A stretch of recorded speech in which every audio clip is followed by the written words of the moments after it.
यहाँ पर एक क्वाड्रेटिक इक्वेशन को रिप्रेजेंट करता हुआ ये पैराबोला है और ये पैराबोला एक्स एक्सिस को 2 पॉइंट्स अल्फा और बीटा पर इंटरसेक्ट कर रहा है। इसका मतलब उस क्वाड्रेटिक इक्वेशन के रूट्स होंगे अल्फा एंड बीटा। तो अब हम क्वाड्रेटिक इक्वेशन के इन दोनों रूट्स अल्फा और बीटा को अगर ऐड करेंगे यानी अल्फा प्लस बीटा, या अगर इनको मल्टीप्लाई करें तो हमें क्या रिजल्ट्स मिलेंगे, इस बारे में मैथमेटिशियन वियटा ने कुछ स्पेसिफिक रिजल्ट्स हमें दिए थे जिन्हें शायद आपने सुना होगा, जैसे sum of roots alpha plus beta होता है माइनस बी बाई ए।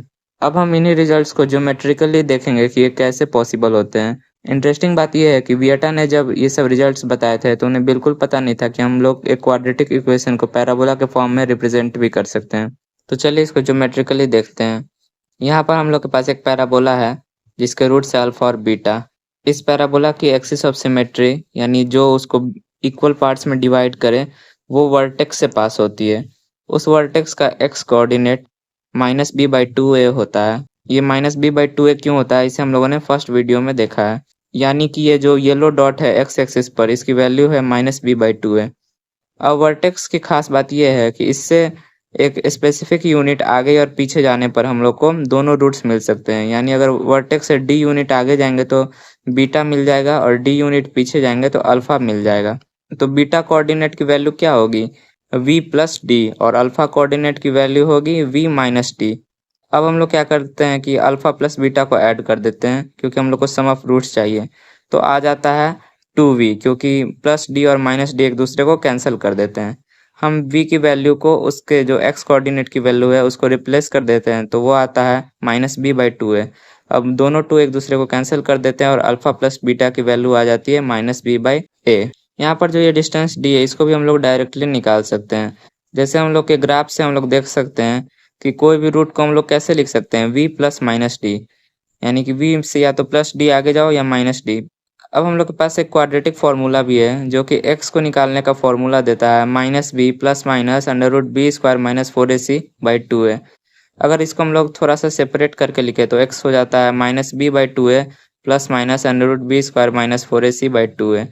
अब ये माइनस बी बाई टू है क्या है, ये वर्टेक्स का ही एक्स कोऑर्डिनेट है। अगर हम इन दोनों को कंपेयर करें यानी कि डी को हम लोग बाकी जो बचा है उससे कंपेयर कर सकते हैं तो डी हो जाएगा equal to under root b square minus 4ac by two है। ये अंडर रूट के अंदर हम लोग को पता है डिस्क्रिमिनेंट इसको हम लोग कहते हैं, तो डी हो जाएगा under root D discriminant by two है।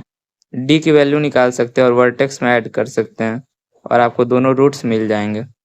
अब हम लोग को पता है कि अगर एक क्वाड्रेटिक के दो रूट्स है अल्फा और बीटा तो हम लोग उसको x minus alpha into x minus beta के फॉर्म में लिख सकते हैं। दोनों साइड अगर हम लोग a से डिवाइड करेंगे, यहाँ पर a नॉन जीरो होना चाहिए, तो हम लोग को मिलता है x minus alpha into x minus beta. और इसको हम लोग जब एक्सपैंड कर लिखते हैं तो हम लोग को मिल जाता है x square minus alpha plus beta x plus alpha beta. यहाँ पर अल्फा बीटा हम लोग के रूट्स हैं। अब इसको हम लोग अपने स्टैंडर्ड क्वाड्रेटिक इक्वेशन से कंपेयर करें तो हो जाता है x square plus b by a x plus c by a equal to 0। तो b बाई ए किसके इक्वल हो जाएगा, माइनस अल्फा प्लस बीटा के, और ये c बाई ए किसके इक्वल होगा, अल्फा बीटा के। तो यहाँ पर हम लोग लिख सकते हैं अल्फा प्लस बीटा हो जाएगा माइनस बी बाई ए के इक्वल और अल्फा बीटा हो जाएगा c बाई ए के इक्वल। ये अलजेब्रिक मेथड है इन चीज़ों को देखने का जिसे हम लोगों ने पहले ज्योमेट्रिकली देखा है। अगले वीडियो में हम देखेंगे कि जब आपसे कहा जाए कि आपके क्वाड्रेटिक इक्वेशन के दोनों रूट्स किसी खास नंबर से बड़े होने चाहिए या छोटे होने चाहिए, लेट्स से 5 से दोनों रूट्स बड़े होने चाहिए, तब उस केस में आप कैसे अपने पैराबोला को इंश्योर करेंगे कि उसके दोनों रूट्स उस नंबर से बड़े हों या छोटे हों।